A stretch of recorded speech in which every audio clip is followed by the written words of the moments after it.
Huwag mo po kami ipahintulot sa tukso, tibiyang mo po kami sa lahat ng masama, Panginoon. Lord, thank you po sa Ginong araw na Maria, ito.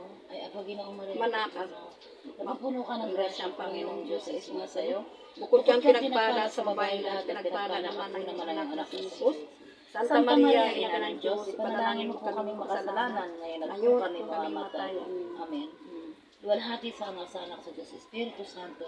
Kaparang siyang unang-una, ngayon magpakailanman, magpasawalang hanggan siya nawa. Panginoon, maraming salamat po sa araw na ito. Lord, Na sa kaarawan ni Tita Mer, na binigyan mo naman po siya ng isang taong buhay. Nawa po, Panginoon, ipagpatuloy mo po ang pag-iyakap at pag-hipo mo po sa kanya everyday. Lord, nawa po, maparehas din po namin ang kanyang edad na 65 years old. Lord.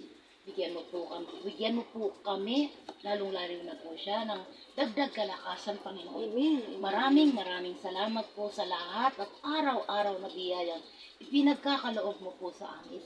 Financial man, lalong-lalo na po ang kayamanan ng katawan. Lord, gabayan mo po kaming lahat, lalong-lalo na rin po si Tita Mel. Sa kanyang kaarawan, nawa po, Panginoon, palawakin mo pa po ang kanyang isip at puso na marami pa rin po siyang maging lahat ng maging mapagmahal sa kanya. Lord, ikaw na po ang bahala sa kanya, sa amin. Lahat po ng ito ay amin pong isinasalang-alang sa iyo, Panginoon. Ikaw po ang aming sandata. Lord, maraming salamat po. Sa lahat. In the name of the Father, Son, and the Holy Spirit. Amen.